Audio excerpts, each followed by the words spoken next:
प्रभु यीशु मसीह के मधुर और सामर्थी नाम में आप सबको जय मसीह की। मैं रवि आइजक एक बार फिर आपके सामने उपस्थित हूँ और आज हम वचन से मनन करना चाहते हैं विवाह के भोज का दृष्टांत जो हमें मिलता है मत्ती सुसमाचार में। आइए वचन से शुरू करने से पहले हम अपने पिता से प्रार्थना करें।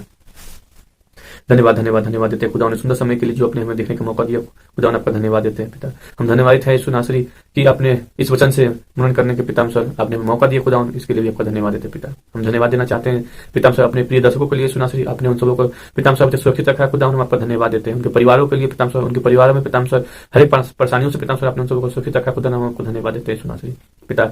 आपके वचन से जब हम मनन करना चाहते हैं यीशु नासरी पवित्र आत्मा हमारी मदद अगुवाई करिए। जो वचन सुनते हैं पिता सर, जो देखते हैं खुदा, उनको भी बड़ी आशीष दीजिए, उनके पूरे परिवार को बहुत ऐसे आशीष दीजिए ताकि ये जो वचन आज बोला जाए यीशु नासरी हो दीजिए कि वो सगुना फैलाने वाला हो सके पिता। आपके मांगे खुदा छोटी सी विनती आपके पुत्र और हमारे उद्धारकर्ता प्रभु यीशु मसीह के नाम से मांगते हैं, सुनिए उदार से ग्रहण कीजिए, आमीन। परमेश्वर का धन्यवाद हो कि उसने हमें मौका दिया है और आइए वचन को शुरू करें। मत्ती सुसमाचार 22 अध्याय यहाँ पे विवाह के भोज के विषय में दिया गया है। हम आइए देखते हैं। यीशु फिर उनसे दृष्टांतों में कहने लगा, स्वर्ग का राज उस राजा के समान है जिसने अपने पुत्र का विवाह किया और उसने अपने दासों को भेजा कि निमंत्रित लोगों को विवाह के भोज में बुलाए, परंतु उन्होंने आना न चाहा। फिर उसने और दासों को यह कहकर भेजा, निमंत्रित लोगों से कहो, देखो मैं भोज तैयार कर चुका हूँ, मेरे बैल और पले हुए पशु मारे गए हैं और सब कुछ तैयार है, विवाह के भोज में आओ। परंतु वे उपेक्षा करके चल दिए, कोई अपने खेत को, कोई व्यापार को। अन्य लोग ने जो बच रहे थे उसके दासों को पकड़कर उनका अनादर किया और मार डाला। तब राजा को क्रोध आया और उसने अपनी सेना भेजकर उन हत्यारों का नाश किया और उनके नगर को फूंक दिया। तब उसने अपने दासों से कहा, विवाह का भोज तो तैयार है परंतु निमंत्रित लोग योग्य नहीं ठहरे, इसलिए चौराहों पर जाओ और जितने लोग तुम्हें मिले सबको विवाह के भोज में बुला लाओ। अतः उन दासों ने सड़कों पर जाकर क्या बुरे क्या भले जितने मिले सबको इकट्ठा किया और विवाह के घर अतिथियों से भर गया। हालेलुया। तब जब राजा अतिथियों को देखने भीतर आया तो वहां एक मनुष्य को देखा जो विवाह का वस्त्र नहीं पहने था। उसने उसे पूछा, हे मित्र, तू विवाह का वस्त्र पहने बिना क्यों आ गया?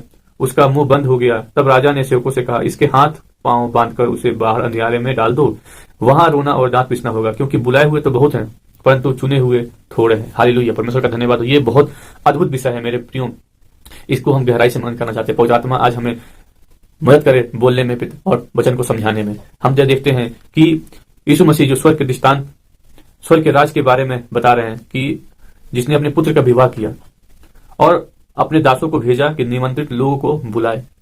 हालेलुया। परमेश्वर का धन्यवाद हो। ये हम इसको समझ सकते हैं, पुराने नियम से समझ सकते हैं मेरे प्रियो, कि जब परमेश्वर ने सृष्टि की और जब मनुष्य जो पाप में गिर गए तो परमेश्वर ने अन्य अन्य दासों को भेजकर उनको उन गुलामियों से बचाया मेरे प्रियो। और आगे हम देखते हैं, यहाँ पे पढ़ते भी हैं, निमंत्रित लोगों से कहो, देखो भोज तैयार है।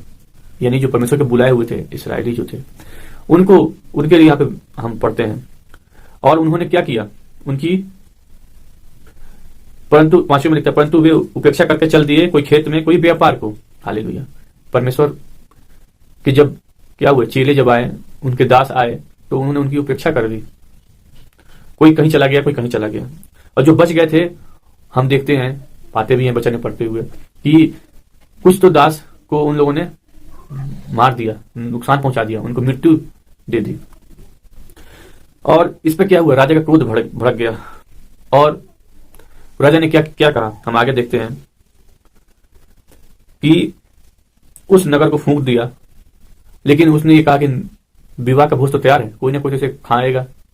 यहाँ पर देखते हैं, परंतु 9 में, इसलिए चौराहे पर जाओ और जितने लोग तुम्हें मिले सबको विवाह के भोज के लिए बुला लाओ। हालेलुया। परमेश्वर का धन्यवाद हो कि जो निमंत्रित लोग थे वो आना नहीं चाहे। हम देखते हैं प्रभु यीशु मसीह के वचन को पढ़ते भी हैं तो वहां देखते हैं कि पहले प्रभु इसराइलियों के लिए आया, उसे सुसमाचार सुनाया, और बाद में फिर प्रभु यीशु मसीह ने अपने चेलों को बोला कि जाओ अन्य जातियों को मेरे नाम का सुसमाचार सुनाओ और उन्हें पिता पुत्र पवित्र आत्मा के नाम से बपतिस्मा दो और मेरा चेला बनाओ। यही चीज यहाँ पे बताई जा रही है मेरे प्रियो। और क्या बुरे क्या भले सबको बुलाया। और उसमें एक चीज हम विशेष रूप से देखना चाहते हैं आज, सब लोग आए। जब राजा ने बुलाया, परमेश्वर ने बुलाया, प्रभु यीशु मसीह ने बुलाया, तो सब लोग अन्य जाति के लोग वहां पर आए मेरे प्रियो, और उस भोज में क्या हुए, शरीक हुए। और उसमें एक विशेष बात हम देखते हैं, जो राजा ने देखा कि एक ऐसा मनुष्य जो शादी के वस्त्र पहने नहीं हुए, यानी अपने जीवन में उसके कोई भी परमेश्वर की बातें नजर नहीं आती है, परमेश्वर का सब विचार व्यवहार या कुछ भी नजर नहीं आता है। परमेश्वर ने जैसा हमें बनना सिखाया वैसा नजर नहीं आता है, वो आज्ञाएं जो दी वैसा नजर नहीं आया। तो क्या कहा, 12 में देखते हैं, उसने उससे पूछा, हे मित्र, विवाह का वस्त्र पहने बिना यहां क्यों आ गया? वो आ गया तो क्या हुआ, लेकिन ऐसा नहीं है कि विवाह के वस्त्र पहने हुए आप विवाह में चले जा सकते हैं। इसी तरीके से परमेश्वर के पास भी आने के लिए हर एक मनुष्य को, चाहे अन्य जाति हो या उसके बुलाए हुए लोग हों, उसके वस्त्र को धारण करना है, अपने जीवन को बदलना है मेरे प्रियो। और तो उसने क्या जवाब दिया, उसका मुंह बंद हो गया। तब राजा ने सेवकों से कहा, इसके हाथ पांव बांधकर उसे बाहर अंधियारे में डाल दो, वहां रोना और दांत पीसना होगा। हालेलुया। मेरे प्रियो, आज परमेश्वर का वचन साफ साफ हमें बता देना चाहता है कि अगर हम अन्य जाति हैं, हम परमेश्वर के राह पर अगर नहीं चलते हैं तो हमारा भी वही हश्र होगा मेरे प्रियो। वहां अंधियारा में डाल दिया जाएगा जहां पे रोना और दांत पीसना होगा मेरे प्रियो। बहुत वचन हम देखते हैं मेरे प्रियो, पढ़ते भी हैं, हम सुसमाचार की पूरे पुस्तक में पढ़ते हैं, प्रकाशित वाक्य में भी देखते हैं परमेश्वर के आने के समय क्या क्या होगा। मेरे प्रियो, समय थोड़ा है, हमें वचन से सीखना है मेरे प्रियो। आगे हम देखते हैं 14वें वचन में, जो इसका निचोड़ है, क्योंकि बुलाए हुए तो बहुत हैं, परमेश्वर के बुलाए हुए बहुत हैं, परंतु चुने हुए थोड़े हैं। हालेलुया। परमेश्वर का अद्भुत रीति से धन्यवाद हो कि क्या आज हम उस विवाह के लिए, विवाह के भोज में जाने के लिए तैयार हैं। हमारा जीवन जो है, हमारा विचार जो है, परमेश्वर के पास में आने के लिए हम तैयार हैं, क्योंकि परमेश्वर का वचन 14वें वचन में अद्भुत रीति से बता रहा है कि चुने हुए तो कम है, बुलाए हुए बहुत ज्यादा है। तो मेरे प्रियो, हमें चुने हुए बनना है मेरे प्रियो।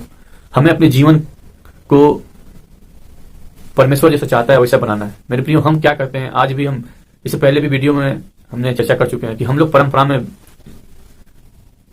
उलझे हुए हैं मेरे प्रियो। प्रभु का धन्यवाद हो यहाँ पर हम अपने प्रभु परमेश्वर यीशु मसीह को देखें, उसका नेचर, उसका व्यवहार, उसका विचार कैसा था।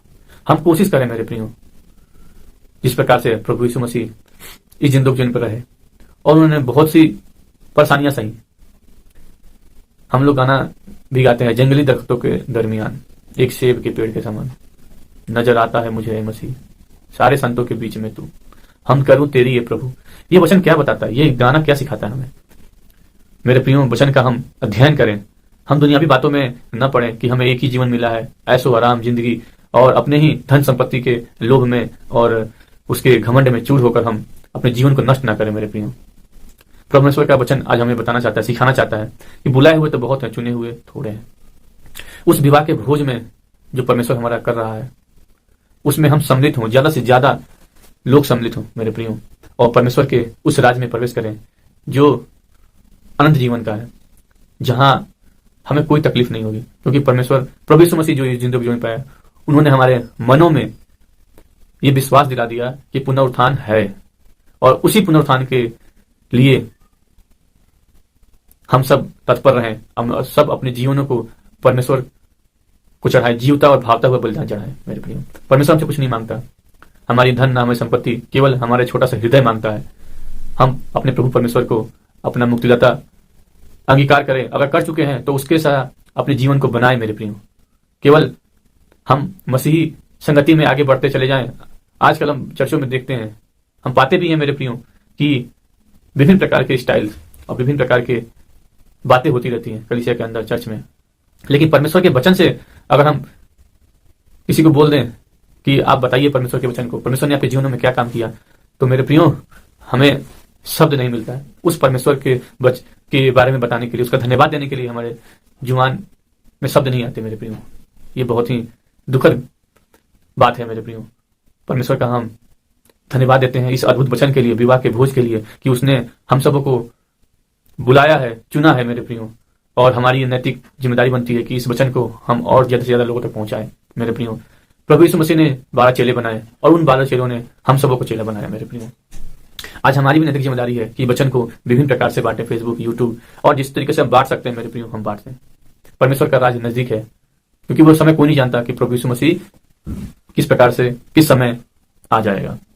हम अपने मनों को तैयार करें, अपने विचारों को शुद्ध और पाक करें। मेरे प्रियो, परमेश्वर अद्भुत रीति से हमसे आज बातें करना चाहता है। पवित्र आत्मा आज हम सबको अभिषेक करना चाहता है कि हम अपने पुराने जीवनों को छोड़कर आज प्रभु के चरणों के निकट आए, अपने पापों का अंगीकार करें और आज से वो हमें अनंत जीवन देना चाहता है। मेरे प्रियो, परमेश्वर का दूत से धन्यवाद हो कि आज उसने हम सबको को यह अद्भुत विवाह भोज के विषय में बताया है। हम परमेश्वर पिता का धन्यवाद देना चाहते हैं और अपने प्रिय दर्शकों का भी धन्यवाद देना चाहते हैं कि वो ये वीडियो देख रहे हैं और दिन प्रतिदिन आशीषित हो रहे हैं। हम मेरे प्रिय दर्शकों से निवेदन करेंगे कि आप हमारे लिए जरूर प्रार्थना करें कि प्रभु हमें और इस्तेमाल करें और अपने ज्ञान में आगे बढ़ाए। प्रभु आप सबको बहुतायत से आशीष दे। आप सबको जय मसीह की।